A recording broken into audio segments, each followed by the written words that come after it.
Herman Hesse, he's a shocker, and right you are. He's a shocker fighting. Right you are draws alongside. He's a shocker, repels him. He's a shocker, right you are, nothing in it. Right you are with the last ride, and he's a shocker. Welcome to Bet Doctor, behind the curtain look at how pro punters operate. I'm your host Scoot. I'm joined by John Walter in the Gold Coast studio. How are you, Walt? Somber week, isn't it? Somber week. It's been tough going, and the Dean Holland death and fall at Donald has just rocked the industry. It's amazing. Thoughts with his family and his close friends. I played golf on Monday. I came home and I was probably 3 or 4 hours late with the news, and I was pretty flat all night. So I can only imagine how people close to him feel, and the whole thing is just horrible. But hats off to racing.com yesterday when they did their first day back at the races in Victoria. I tell you what, it was just all class from Terry Bailey to everyone that presented, and the talent that came on. I thought they all did a tremendous job to hold things together. I'm not sure how they did it. It was a Superman performance, but they did a great job to honour Dean in tough times. But bit of reality check too. I think it's sort of carried a bit more than just Dean. Like obviously he was a legend of a fella, and everyone's responded to that. The 4 kids under 4 is absolutely brutal. It doesn't get any worse than that. But I think it struck a chord. Like everyone's sort of looking into love of the game, pretty much. I don't know whether they're sort of.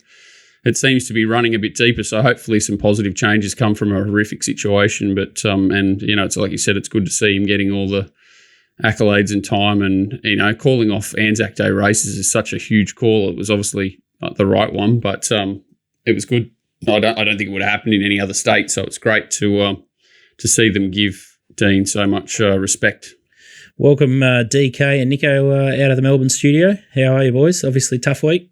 Yeah, pretty grim down here, Scoot. I was the same as you. I was a bit late to the news. I was tied up doing a few other things Monday. I sort of knew there was a fall, and then I turned my phone on like 5 o'clock or something, and then that's when it came out, and I felt nearly physically sick. I did it, just horrible, and just that whole scenario. Everyone's gone through it all, but it's the absolute shit part of our sport that stuff can happen. And I'm just glad Walt mentioned love of the game there, because if you're already battling with sort of falling in and out of love with a caper as it is at the moment, and then that stuff happens. So anyway, you, Nico.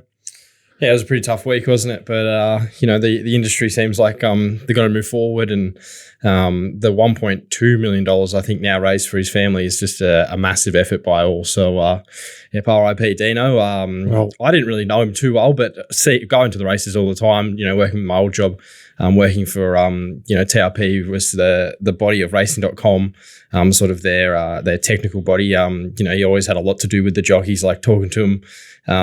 Before they did interviews and that kind of thing, and he always had a smile on his face. He was one of those always up and about ones. Yeah. He was like the Chris Simons and the Stevie Basters, the smiling jocks. Didn't matter where you were. You could be at Donald or Swan Hill or bloody Ballarat, just battling away, when there's 58s, and he was always one, that he probably didn't do it that tough with his weight or anything, which probably makes it a bit easier, but he always had a smile on his face, and he was always up and about, and I think he's ridden a few winners for Dad. I reckon he has. I reckon when we were riding for your dad. Yep. So I've definitely strapped a few horses that he's ridden. I haven't strapped too many winners myself, so I was probably the curse there. But great bloke, terrific fellow, and he was just hitting the peak of his powers. And he was in good form, wasn't he? He was in terrific form. Yeah, he was going really good. Double at Ararat not too long ago, and then obviously the Newmarket win. And I think that was just the class of human being he was, the way he handled that post-race, as we've seen throughout on Twitter. It was a very different circumstance to how he got the ride, but he didn't carry on or anything. Did he have all the respect there for Jamie Carr? So,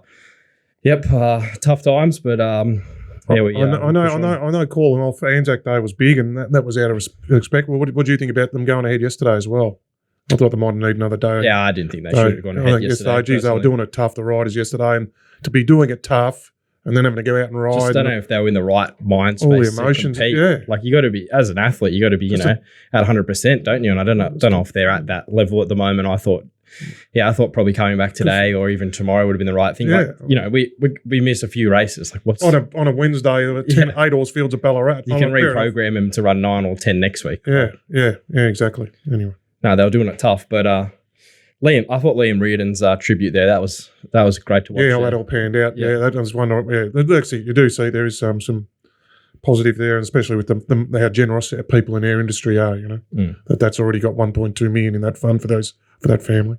It was like 3,500 individual donators or something. So some of the big donors, great, but 3,500 people, crazy. Yeah, I'll tell you what, if you haven't kicked in yet, I think even though it's at 1.2 million, they're going to need every penny. They've got a long road ahead, and the next couple of years is just going to be super hard on that family. So make sure you get around their GoFundMe page. But I can't. Well, all of us who've got kids, we know what expenses there are there as they go on. And as you said, $1 million would hardly scrape the surface of their scoot by the time they get to high school and things. So.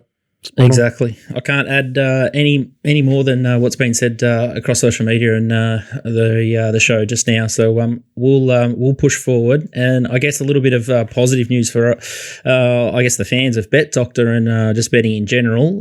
We touched upon it last week, and there's a little graphic that's going to come up on the screen now. But we have locked in a live stream punters club. So I've been speaking to Richie and the boys at Wolfden, and it's going to be on SA Derby Day and Doom and 10,000 Day. So we're going to give the ball a miss, and we're hunting, I guess, the better quality races on that Saturday. Where's Mug? Hey? Where's the Mug? Well, I don't know. I asked Wolfden for their team list, and they submitted. Or is that him? Is he the fizzer? No, that's Scott. He might have been rebranded. That's Scott, the fizzer out of the Wolfden. Oh, yeah, Fitzsimmons or whatever his name is. Dream Team. So it's Kingsley, Richie, Dano's a big in for them. Is Dream the dude Team, with Matt, and the the fizzer. mullet there? Is he one of them? Straight back Bowman. Is he? He's not in there. He's not in there. I think he's a racing man. This is who's going to give their tips and selections. And on our side of the fence, and it's, there's a plus there. It's not V, it's a plus. Is that correct? Yeah, well, it's a team thing, 4 states. It's a love-in. It's a love-in. Yeah. We should have put a love heart there. We got the DK versus the DO. Oh, there's a lot of love. So it's going to be... Richie, that's not calendar. That's Richie Irvine. Yeah. Or Divine. Depends on how you read it. Richie Divine. Anyway, so we'll open the bank the day after the Warrnambool. So we'll let everyone get through the Warrnambool next week, and then we'll set it all up with TopSport, and everyone can buy shares as per usual from Friday the 5th of May. But this one's on the 13th of May. SA Derby and Doom and 10,000 Day. So it's going to be a cracker there. So the Derby's a great race, and you got horses like Oncoming Jones. You going to let anyone know on this end like where we are going to be or anything, or is it just going to work it out a couple of days out? Well, you don't want to get let out of the dungeon. You want to stay up here. I'm not saying I'm not happy with the remote. I'm just asking. Do you want to come down to Melbourne? Are you allowed out of the state? Melbourne? Aren't they in Sydney? No, so we'll be in Melbourne. We'll record a stream out of Melbourne, and then there'll be a feed that beams into the Wolfden studios up in Sydney. So it's not a real love-in? No, well, there'll be a couple of people dial in from remote. I hope you dial in. You can do whatever you want. I'm not dialed in, I promise you that. So I think that'll be good fun on the 13th of May. So I'm looking forward to that. Stand by for more details. Yeah. Oh, well, this is just a soft launch, and then next Friday, we'll do a little bit more. I might get Richie or Kingsley on the show to talk about the races next week. Last time I went to Scone was in the RV. The Scone? I went to the Scone Cup in the RV. Cup Day the same day. So surely it'll be easier finding winners than Warrnambool, but as soon as we don't have the Warrnambool stream, notice how the weather's perfect. Not here. So it's not going to be a cow paddock. Up here, we've had a month of rain overnight, DK. It's cats and dogs here. It's no good. Anyway, let's keep pushing on. Anzac Day. Well, this is an interesting one. What's happening up at Sydney with the New South Wales Stewards there? Horse that you didn't mind, Yarrawonga, went 19 lengths faster than benchmark to the 600. And look at the Stewards report. No questions, nothing asked. Yeah, and I kind of compared it to Reggie a bit later, but I think he had what I thought was worth asking the question. He had full uncontested control of the race. Yeah. Blinkers on. And for whatever reason, I probably should be better prepared, but he definitely ramped it up like more than 1,000 from home. He did, and sort of made it whatever it is, 20 above, which is not it's not insane coming. So this is the only time Yarrawonga featured in the Stewards report was the 7 strikes from Joe Moreira when prior to the 100 when Brett Preble rode it. So. He didn't get a feature for his 20 above, but he got a feature later on for Preble hitting it 7 times, but they cautioned the great man. So is Moreira hit Preble or the horse? I don't think that's right. That's right. Moreira was sanctioned for hitting Agnelli, and the lady who's done the typing up put the wrong horse. That's right. So they've just I had a look at the video this morning. He was bashing Agnelli as much as Preble was up the other one. Trying to keep up. That's right. And he's like they stuck on, but it's just a little bit frustrating. You get Reggie, who gets the crazy instructions before the race with a lot of conjecture there. Then from the owner, who then goes in and puts a 27-page complaining about the ride. How can the part owner give instructions and then hide the? You definitely don't want to bag the fella. He's just given 100 to the Holland thing. But how can you put in instructions and then put in a after the race they acknowledge that it was written to instructions? So he's told to lead by 6, increase the tempo all the way, and anyway, whatever. So he gets 19 days, Reggie, and then this man Preble doesn't even get asked the question. It's quite. It's just inconsistency is this kind of what I'm trying to highlight. It's just a bit of a weird state, New South Wales at the moment, that it seems to be selected. So if that happened if that exact ride happened on a feature Saturday, you would imagine there would have been questions asked, probably inquiries opened. Yet this time, doesn't even get asked the question, and he's got beat a length, on a 9-4 chance, whereas Reggie's got beat 6 on a 12-15-1 chance, whatever it was. So it's it's just inconsistency. All you want is consistency. Ask the questions. If the answers make sense, beautiful, move on. That's all you want. Maybe the stewards need some punting form subscriptions and some data up their sleeve, because it sounds like they're bereft of that at the moment. If you need a giggle this week, and probably a lot of people do, just to buck their spirits up, make sure you head to the Comics Lounge in North Melbourne. They're the home of comedy, and they do more than comedy during the festival, so they're open every day throughout the year. So I think they've got a couple of days off, but 365 days. So if you want comedy every week, make sure you head to the Comics Lounge in North Melbourne for a look. It's going to be a big show today. Donnie is on fire. He had that little Friday special at Tamworth last week. He's been peppering away at the Gold Coast Synthetic. And I think he's going to tip 3 this week, and he's got one of his own. It looks like an absolute. You can feel the moral. The exuberance in Mitch Manners' voice by getting away from the Gold Coast for a week there and heading to Bow Desert or whatever he did on the weekend, where he got to call fields bigger than 5 and where every leader didn't win. You could tell that he was enjoying the task at the different track. Gee, it must be hard to call that meeting every week. Desert. I was flat as a tack that we didn't go out. I'm desperate to go hunt a couple of these meetings. And then the world ended about halfway through the card, but I think they got through it, didn't they? We got to go. There's a couple that we got to tick off that are only 30 minutes an hour away. Yeah, I've never been there that I can remember. Maybe once, but can't believe you haven't. I can't wait to check the racing out and the fair as well. Mug Punters home deck. Rosehill races this week. You found one early, which is good. Walt. How did he go at Rosehill last week, the Mug? Did he find it? Did he at Hawkesbury? Did he? Because he did the big turnaround. He did the big Super Multis 180 where he was going to go, cast can't bet there next week later. I've found the card. I think he might have tipped one winner. Did he? Maybe. Did he find one?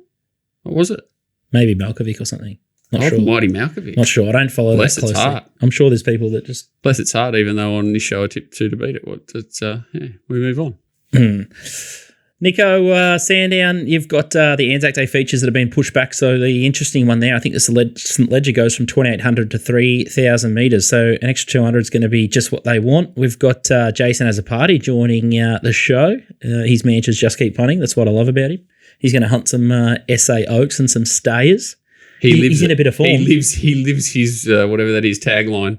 Just keep punting. Yeah, that's what he does. He lives that. He lives it. I think you got to, especially after the weekend just gone. There's some horrible rides and luck and bad things happen. He called me yesterday, probably a confidential comment, but I'm giving him up anyway. He said, I was a bit dark halfway through the footy. He'd had a bunch of bets on there. They didn't look any good, so he bet up on the races, and then he got a result at the races, and then the footy came good, so he ended up getting the lot. That's classic Azza. He never stops. He's the best. Everyone will know him from the Moonee Valley stream that we did, and he's been on the show a couple of times, so he's definitely a friend of the show, and hopefully we can get him a bit more regularly. TopSport Steamers, a couple of roughies spec this week, and I think Azza lines up on one of them, so it could be his bet. In fact, TopSport, there's a really good clip out. We'll retweet it today, and Tristan goes through all the, the recent industry updates and news, and I think Mark Lambourne and Gordo do the interview, so I think it's about a 40-minute watch. So if you're interested in to see how, I guess, the future of wagering is being shaped by the PRAs, we'll tweet that out today because I'm a couple of weeks behind catching up, but I watched it on Anzac Day and I thought it was a very interesting listen, and there's some positives on the horizon. I think Racing Queensland and a couple of people with the compounding pressure in the market at the moment with this POC stuff, I think it's going to force some changes. DK? They have got a hope there by the sound of it, Racing Queensland and people up there, your area, because I think it might even be signed, sealed and delivered, though they haven't even announced it yet, that Jason Scott's going to be the new head of Racing Queensland. He's got a complete wagering background. He used to be here at Ladbrokes. He's been in the US with MGM, the merge they've had over there with Ladbrokes and that. So he's going to be I'd say, I don't know you heard, Walt, but my mail is it's done deal. Yeah, wow. I think it is a done deal, but is it a positive or a negative? Because it's surely it is. The wagering companies. The wagering goes to the front, like he understands it, and it's but he understands it, but he also he's been on. Yeah, it'll be interesting to see how it goes. It has to be good for us. At least you know that he understands both sides of the fence, and whether he pushes back or whether he continues the tightening on the neck of the punter will be interesting to see, because as a wagering provider, he's been sort of standing on the neck of punters for the last few years, so it'll be interesting to see whether he does understand that it does need relaxation. I don't think he's a stiff. I've got a mate who's a mate with him, and I don't think he's a stiff. I think he's a good fella. I've met him before. I reckon he'd be good for the job. Who's the? I can't believe who's the departing? It's an incredible. It's amazing that who was running someone with that Parnell? background. Yeah, well, he had no background, so he had TAB. Yeah, exactly. So it'll be interesting. I think it's a positive. Make sure you sign up to TopSport, especially if you want a share in our giant punters club that we're going to have in a couple of weeks. Get around them, and their app's got all the latest updates. A little bit behind the eight ball here, so we'll have to push through to Sandown early. A little bit unlucky with your best bet last week, Nico. Linda, I think she just got drunk after the Moody one goal one, and then she just was asleep at the wheel for dashing, just stacked them up. And that's her Achilles heel, isn't it? That sort of stuff. She can get away with it in the bush. She can't get away with it in town like that. And slow on the anchor on that horse, who's fourth run at 1,600. We've got the big fitness, going to keep trying all the way to the end. I mean, if Jay Childs is on that, that's why Jay Childs is a bit different gravy to Linda on leaders now. Jay Childs wouldn't have loafed on it. Gay is loving Jay Childs. That was absolutely sick. I was vomit stuff in our chat room, wasn't it? But anyway, Sandown, let's find a winner this week. Race 4, Vale Lori Lama. OAM, 1,400, not sure who is, but condolences. Toronto Terrier is the favourite here, 440, 460 DK, your horse, aiming 650 with Carleen, the much improved Carleen. Nico's a bit of a fan.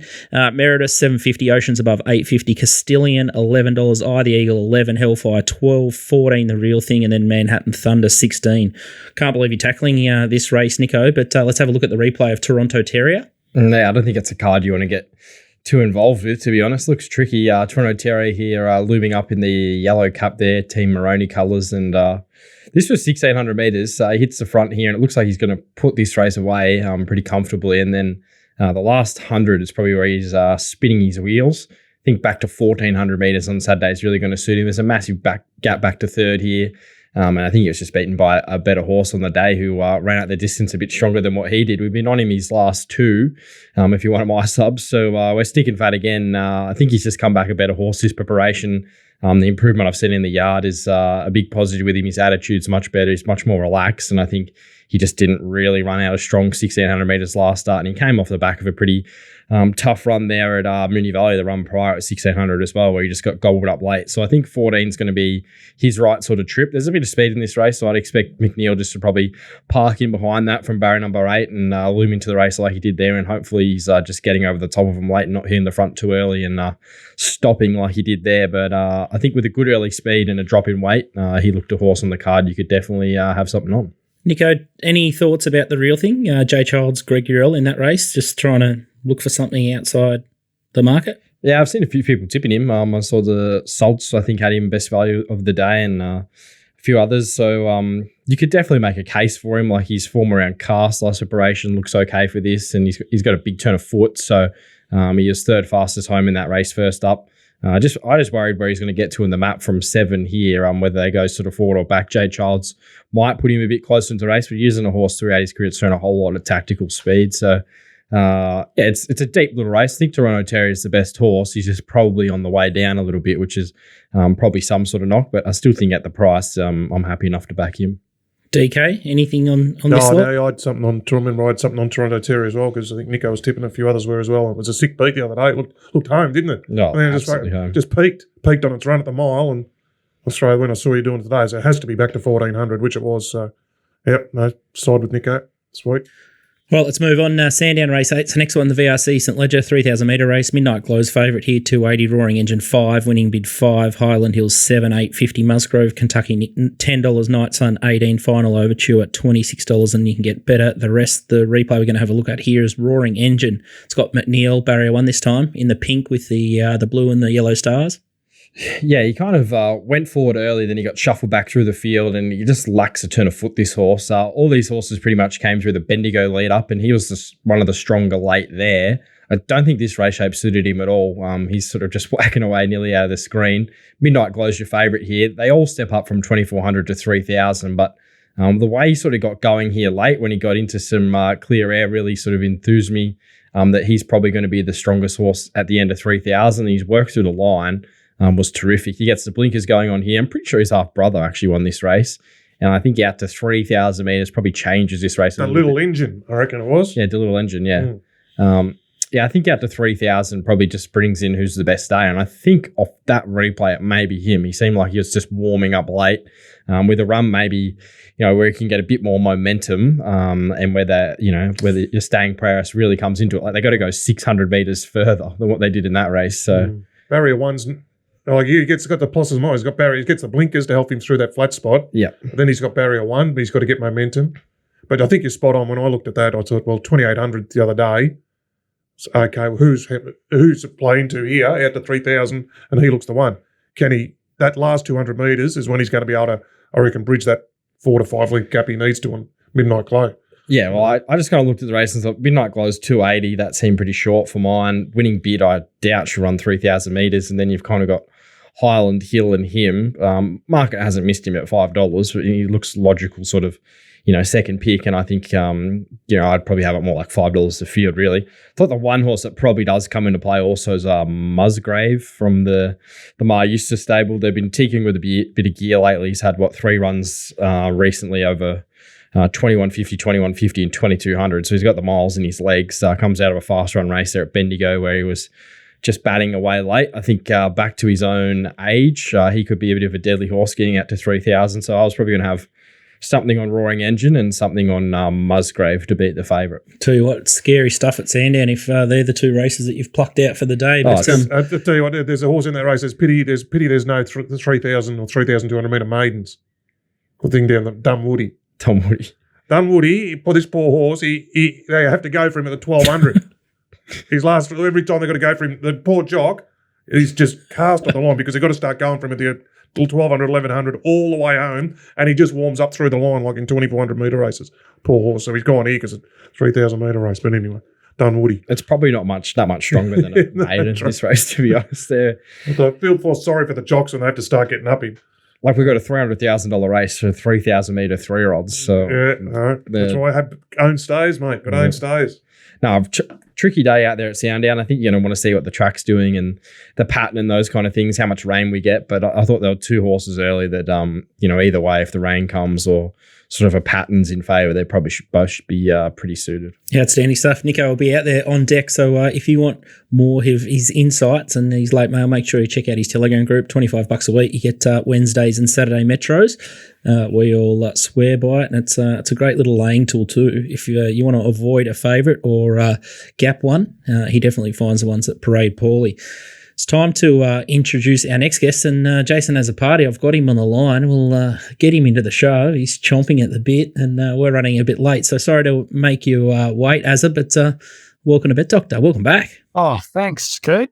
Great to be invited back on the show. I really appreciate it. I must have upset a few people last time, apparently. Apparently, Walt says I do that a bit, so I Must have been just tipping too many winners, but I've got a tough task today, so I'll see how we go. We've got one job in life, upset Robbie Waterhouse. That's our job. We've got to get him somehow. We've got to find I got him a beauty at the championships as I text you, or you were here around Augusta with half cabin at $2.70, so that was nice. So that to text that to Walt, so we get a deal.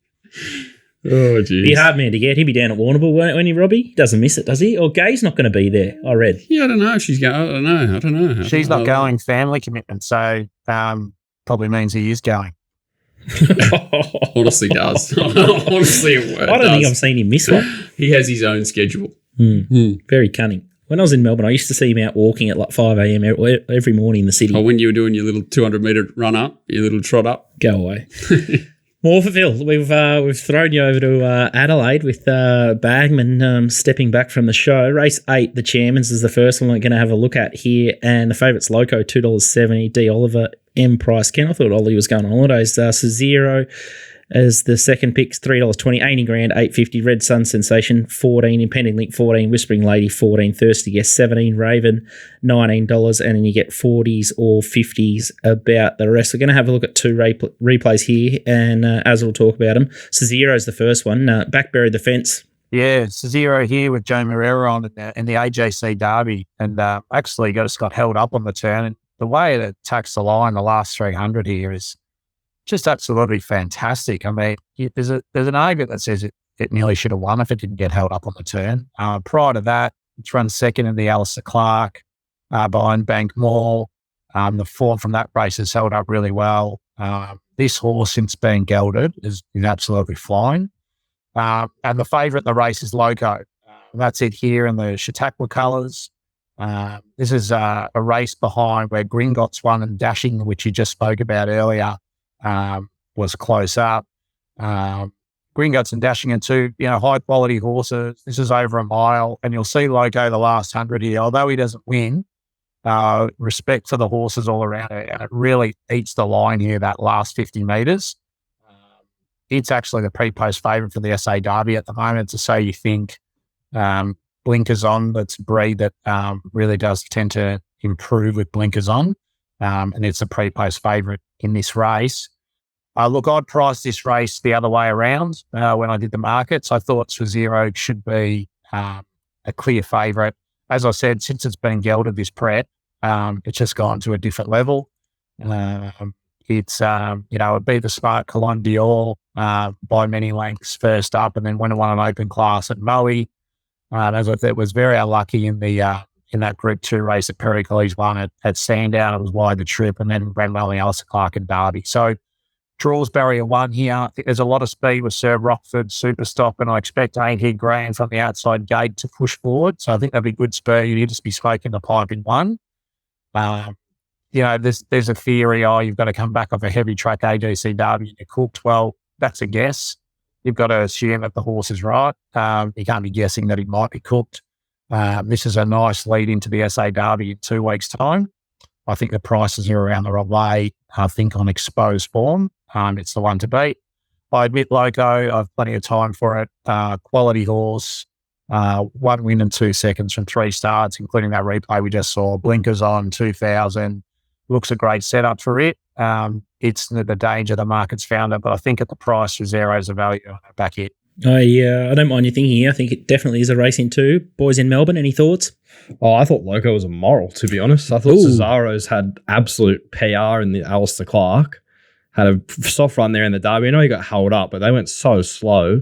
I just don't really know if I can trust that as a form reference. Loco's out of that proper run race the other day where they were really strong late, big overall time, gets the blinkers on.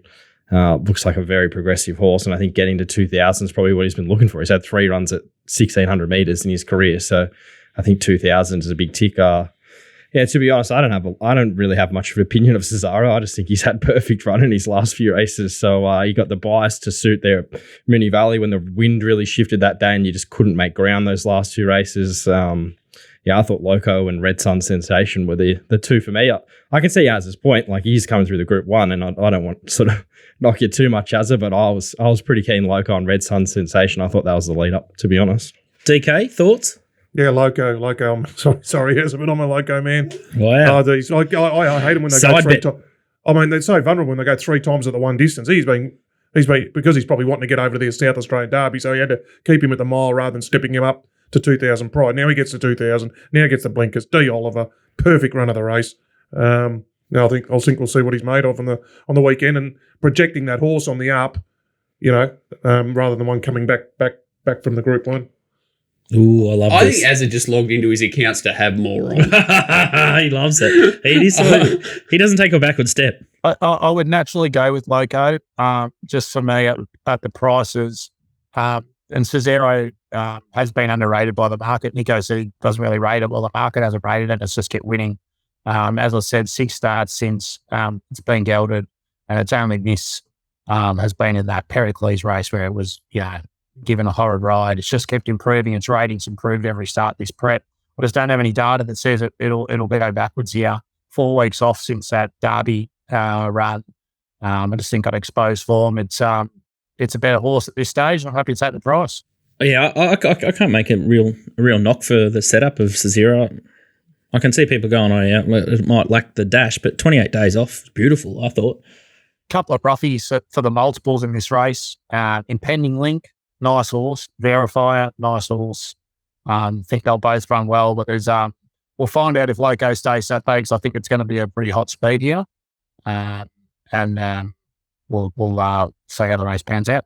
Lucky it's not the stream, or would be he just would have to have an exactor, or would just be paralysed and not bet at all, or would have to get the Wolfden team to split it. DK just said it won't run a place for Zero. He's laying at the place. Who trains it again? Oh, he's going after Versaston. I'll give you that. I'll give you that. Yeah. I'll give you that. At least it's not off a flashy trial, has it? It could be the last time I tip a Busselton horse Emma in the show. He does get his back up, DK. He loves it. All right, Morphettville race 9 is the Australasian Oaks over 2,000 metres. Yeah, it's a funny one. Arts has popped up favourite here, $6. Affair, I swear, $6.50. She's fit, $7. Jenny Lala, $7 running on time, 10. Party Princess, 11 as time goes by, 12. Kilarko, 15. Moya Lass, $19. Aragimama is $21. And you got Whispering Lady and Raven, $31. Amadi from the Wally Yard off the freshen up from the New South Wales Oaks is $34, and that's about the race. Let's have a look at a couple of the replays here. And Jenny Lala is... I think the first one is Jenny Lala. It's coming 6 wide in the Jenny colours. They've gone out 10.5 lengths above to the 600 here. Come home slower, but the race still rated really well. It was 1,300 up to 1,800 here. That 1,300 metre race had just got nailed on the line by Cast, who went on to win the Nitschke on the weekend. So I think the form stacks up well. I think it's going to derive enormous improvement here. And it's drawn 2, most importantly. And I think in this race that's so even, we're going to want a horse that's saving ground. This is Moya Lass winning a maiden at Pakenham. It's $51 into 19. It's coming down the middle in the Julius Sandow colours. Not really the setup you want to be winning a Group 1 at Pakenham maiden, but the horse chasing it down here is Bengal Boy. It went on to win the Galilee final a couple of weeks ago. I just think this horse, it's run well in the Guinea in a Group 2, and she's got a lot of potential. I think as a roughie, I've taken $41. It's a big chance. Look, I think overall the race is very hard. You have to take a view on She's Fit and Arts. So She's Fit's coming out of WA Derby. I can't recall a filly running in this race off that prep. To me, in that WA Derby behind Awesome John, she looked cooked at the end. I thought she was held up and was entitled to run through the line a bit better. She looks like a really strong stayer. She's drawn 16.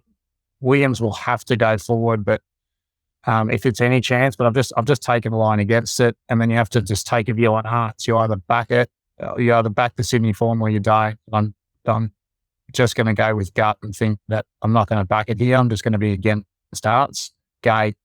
I just can't give that Adrian Knox run. It was just such a bog truck that day. I just don't know. So I've gone against it. I think Kieran's got the key to this race with running on time leading. Affair Savoir probably sitting outside it, and Jenny Lala tagging them. I think the odds are key. I just went with Jenny Lala because I like barrier 2. I think, as I said, you want to be saving as much ground energy because I think it is really even. It's run a peak rating last start when it was 1,300 up to 1,800. Looks to peak here. So I went with Jenny Lala. I think a fairer Svar after redoing the race again this morning is probably the danger. Its figures from its last 2 have been good. If it can not waste too much energy early with Jay Allen, I think it could, just sit on speed and grind away. I mentioned Moelas, and I thought Party Princess, if you wanted to look at its last 100 of its last run behind as time goes by, it was lethal there too. But for the sake of a tip, I'm going to go with Jenny Lala as my tip, but I'm giving strong chances to a fair, the 6, the 11, and I've spec to Moelas at 41s. It's an interesting to see what the market does with Party Princess and a fairer Suave. I thought, it looks to my eye like it's got talent. I haven't really had a good look at the punting form data on that horse, but it just won so easily the last couple starts. This Jenny Lala, like he's got for Mar especially 14, 12, 14, 13, 18, 21. It's just really weird. It's only 2,000 metres. It's just dawned on him that it's only 2,000 metres. Oh, okay. But even that, like it's just a weird prep for him to go But 14, 12, 14, 13, then step to 18 and the first run was in November, but interesting horse. Any Mar insight there, Nico? You often get a little bit of a sniff of the talent down there. I would have thought they just didn't really know what she was. Like, she's always been a filly that had a lot of talent. Like, she won her first run at Moonee Valley, and then it's sort of they had to kind of work out where she sort of fit in. They ran into some listed races. I just kept backing her. She's one of my girlfriends. I've never managed to catch her. I dropped off last start, but she's clearly a filly with a lot of talent. But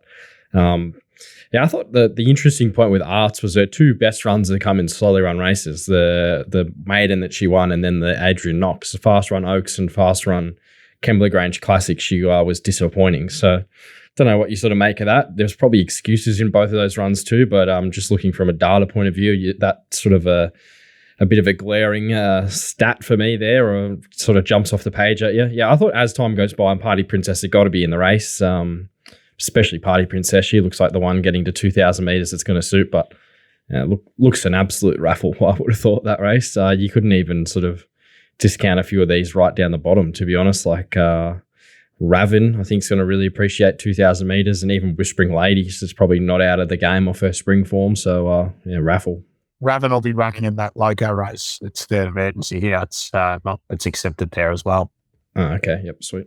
Remember, it just fell in a maiden Arts, and then Ed sort of rang and said, should I go to Kembla Grange Classic? I mean, saying it was in like a benchmark 58 or a Class 1 the same day. I'm like, mate, with all due respect, Class 1 probably looks the best go. It gets beat 12, so I think I'm a genius after he runs it in the...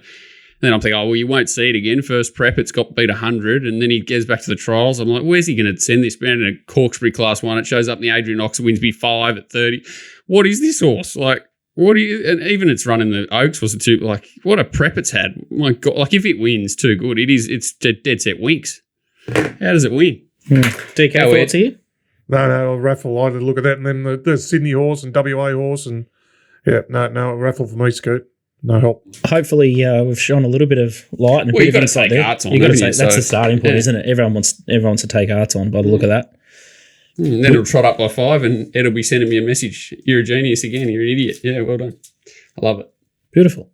All right, it's been delicious. It's been great to have you on the show. What's your best AFL bet? Sounds like you're a bit of a flaresman here. You like a little bit of an AFL tip. What's the best of the week in the AFL? I haven't really had a crack at it yet, so I'll have to pass on that and make something up.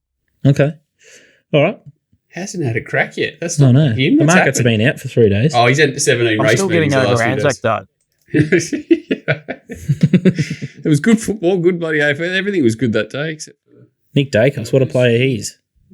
Unbelievable. All right, Azza, I think we'll have you on a little bit more frequently. I love it. A couple of bulls in the paddock ramming heads. That's what we like. A little bit of a niggle.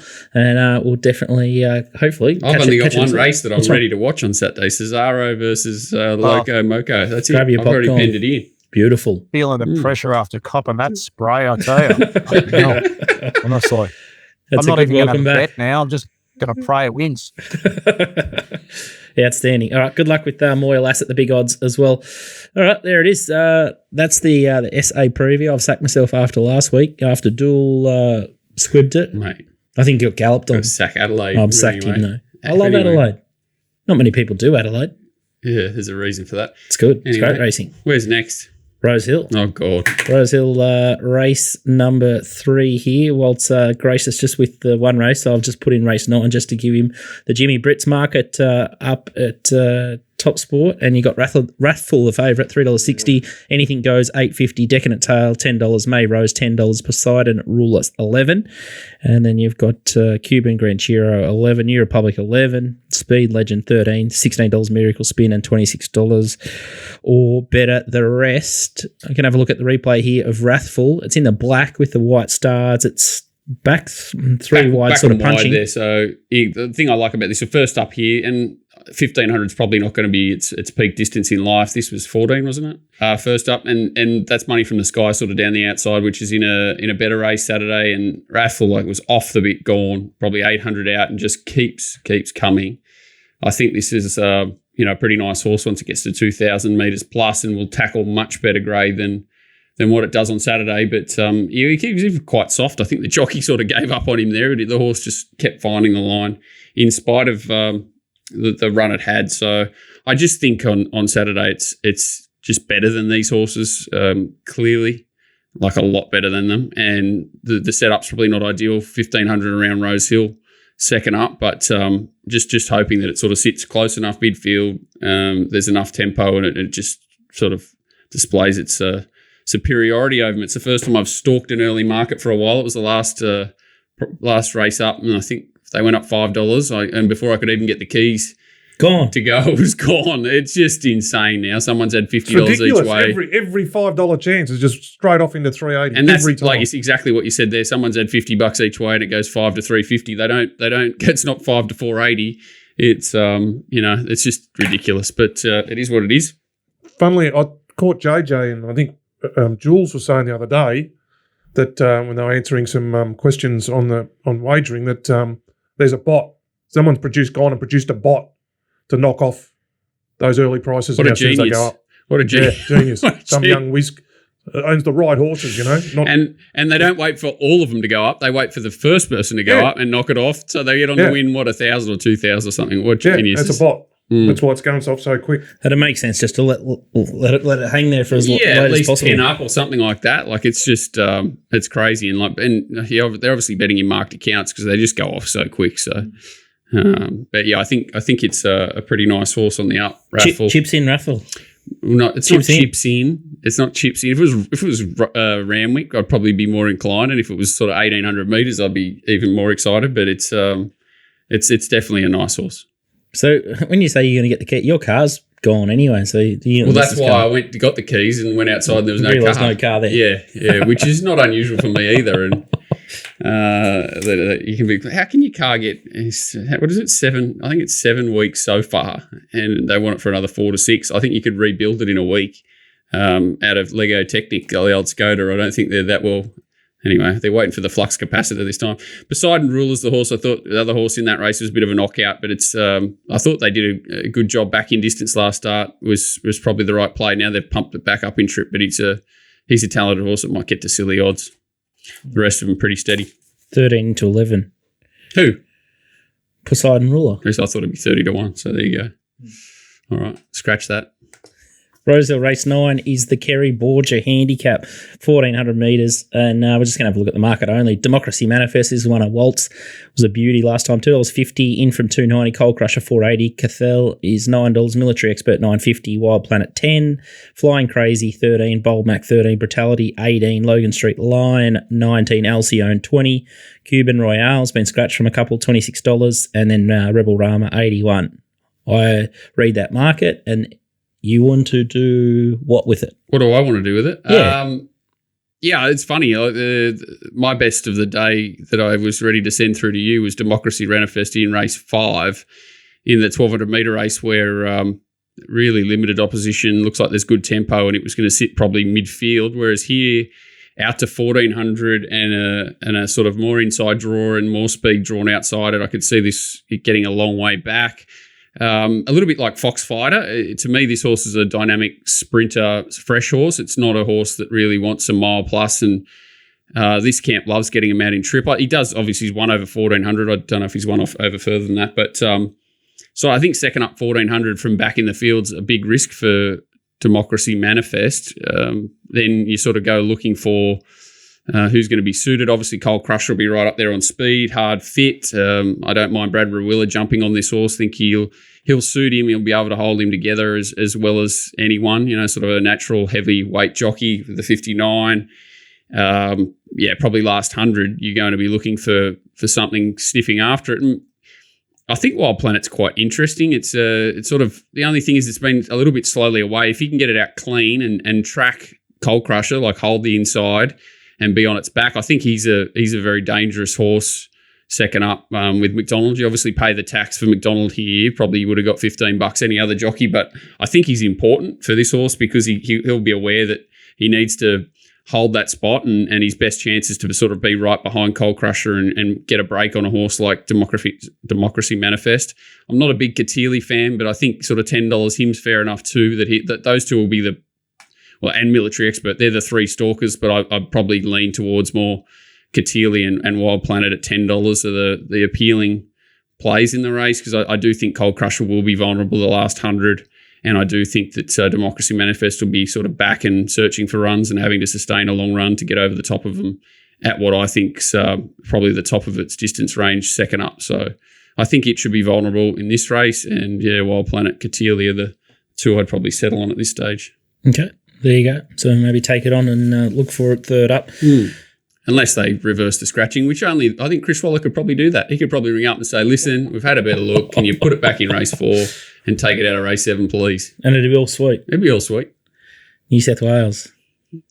Apparently the other day, was a good one, and we like Chinese whispers here. One of the jockey managers was saying for one of the provincial races, it was a provincial-only race, and Waller had him booked for a horse, one like the jockey, and he said, well, it's a provincial only race. He goes, yeah, but he's going to ring up. He's going to ring up and sort that out. He didn't, as it turns out, but I was like, that's the confidence of the stable, isn't it? That he was just going to change a provincial only maiden to an open maiden. So he wouldn't release the jockey until he'd made the call. Even if that's bullshit, it's a great story. I'll put that down as conspiracy theory. Yeah, I love it. If you want more of John's antidotes, racingwatch.com.au, and then you can jump in his Discord for all that sort of madness, and Telegram if you don't want the head noise. Someone that's seeing him clearly is our mate Donny, and he's on the up. He's got over the flu, and he's up and about for this week. He's got a runner. G'day, lads. The Brisbane Winter Carnival starts this weekend. We've got 10 weeks of action-packed racing. Can't wait to get into it. Actually own a horse in the first race this weekend in race 1. It's called Colour Paw. It's only $1.80. It does look very hard to beat. So hopefully we can get the Brizzy Carnival off to the right start and get my own horse home in the first. That would be awesome. But the tips come up later in the card. We're looking for a bit of value this week. There's a lot of favourites that look very hard to beat that have come up extremely short. So we're forced to bet out wide a little. The first bet comes up in race 3 at Eagle Farm, the Shani Sniper. It's won 3 or 4 on the bounce. It was been leading around tight tracks like Ipswich and Doom, and it was ridden cold last start at Eagle Farm. It ran over a couple of nice horses, a nice Sydney horse who was an even money favourite. So he looks to get back again, but it looks to be the closer. The favourite is $1.60, looks far too short. So I have to back Mashani Sniper each way or 1x3, as much as that hurts to say from my end. I'd rather back him straight out, but I think it's a nice little value play there. In race 9, White Tack. It's a Kiwi horse that's had some good form in New Zealand, running in the derbies and all the good races over there. First up in Australia, 1400, very slow tempo. It wasn't suited at all. It was over racing.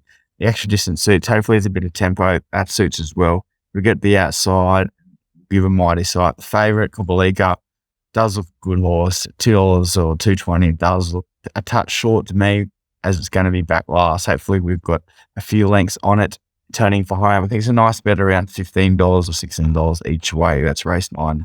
The number White Tacker. And in race 3, Mashani Sniper at Eagle Farm. Good luck.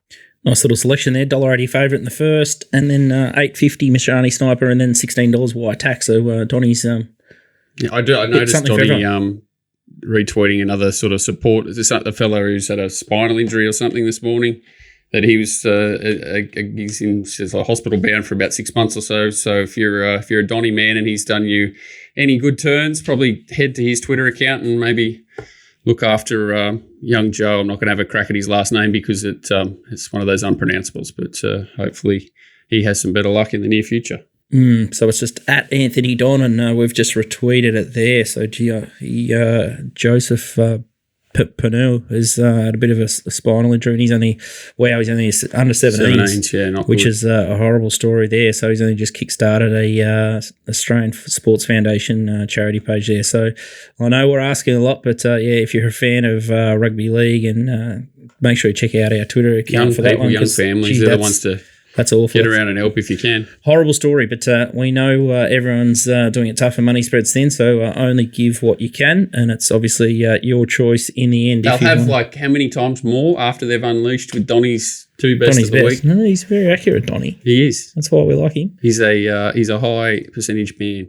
Couple of TopSport steamers here. It's been pretty grim going. We've been laying a lot of them of late. The first one here is Party Princess, $200 at $15. So they've got the price here. And AZZO makes a case for this one. My only little caveat there is the horse did have a little bit of a setback, so it's missed a run. But I did see our old friend John Kelton was tipping it last start before it was scratched as well. So a bit of a line chaser this one. So be careful with that one. And then Rosehill race 7, number 9 is Man Behind the Money, $200 at $26.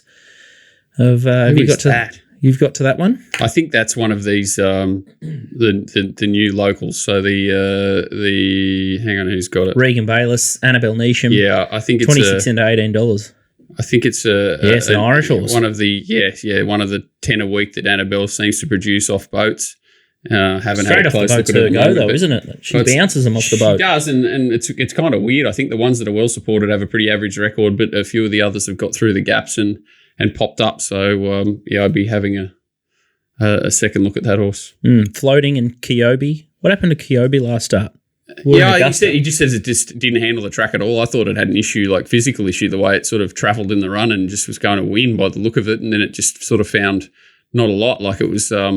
It would look like it was coiled up and ready to go and then sort of popped. But if it gets a much better track, I think stable very confident that he's going to improve significantly. It looks like he just rolls across on speed. I thought Floating was pretty average last start and probably finds a pretty average position again here. And then Money from the Sky is that big fella of Noonan's that tends to struggle to sustain that run from the positions he finds in races to win. But the Noonan horses, oh my God, the two that went to Brisbane last, we're like, what the hell? Flying.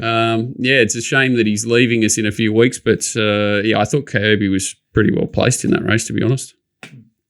I didn't want to go the old Sam Kavanagh daily double for the two. Otherwise, I probably would have made it to the other race to have a closer look at. But I think Sam will have a decent day on Saturday. Good luck to him. All right. I think that's a wrap from us up here. So, no stream for the Bull, but definitely on SA Derby Day and Doomben 10,000 Day. We'll be up and about for that one. Big thanks to you. Scone Cup Day, is that the day you're talking about? Scone Cup and Flemington. Nico, what do you reckon? Are you going to be at Flemington or are you in studio? I don't know yet. We'll see how it plays out, but see what the weather's doing. Yeah, mate, he's had a haircut. There's something out wide happening here. There's something going on. The Josh Giddey haircut. Yeah, could be, Josh Giddey's in town too. Is he? Oh yeah, he's off. No playoffs for Josh Giddey this year. So next year we'll make it next year. The Thunder. So mate, he's unbelievable. That's our go. Oh, is that your team now, Nico? Oh, always been my team ever since I started following NBA. So wow, happy Giddey went there, and we're going to get our other pick in the draft, that Chet Holgram. He's going to play next season. So yeah, he's a shame. He's sort of missed a lot this year. And we should be sweet. Giddey was quiet for a bit of a period there, but he's come back with a vengeance. Yeah. DK, bit of NBA for you, or what's going on this weekend? No, Junior's the NBA, man. I'm right. I'm surprised you haven't mentioned the T-shirt. I wore it just for you, Scoot. Just for you. Man. Not even nitrile like that. Oh, wow. But he never said nothing. Oh, wow. The sponsor's T-shirt. He must be. It's like he's ready to go too, because he's got the beak trimmer there in front of his computer, but it doesn't get the. We're not allowed to talk about him anymore. They've gone to the dark side of the force. Yeah, anyway. Thanks, DK. Just pushing all your buttons. And he thinks it's great too. He's still laughing in the thing. He sounds like Muttley, doesn't he? He sounds like Muttley. Oh God, Yeah, that was good. Have you got a moral for us, DK? Yeah, Stormy Grey. I don't know what price it'll be tomorrow at Geelong about race 5. Gets D. Yendall, an outwards ride trip. Might be a late South Australian Derby. Norm that horse. If it Rufus.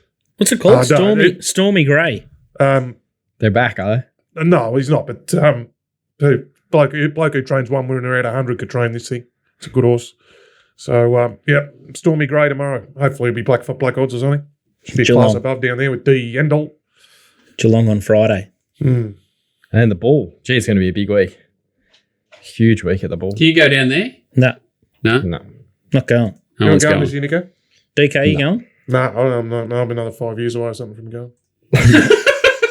What's going to happen then? 5 years away. What's going to happen in 5 years? The footy's all done. I'm a footy coach, man. I'm going to be out training and teams and kids and stuff. How is Aussie?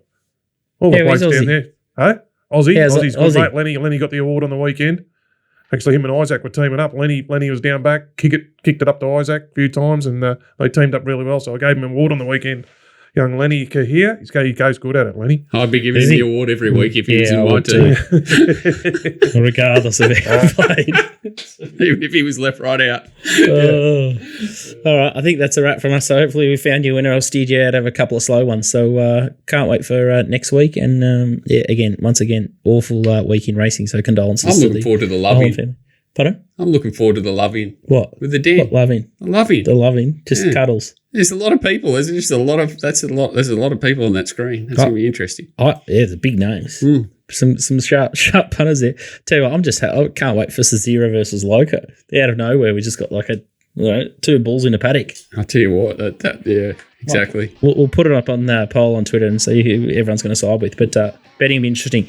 Good luck, guys. Good luck. Have a great weekend. Thanks DK for the shirt. Bye.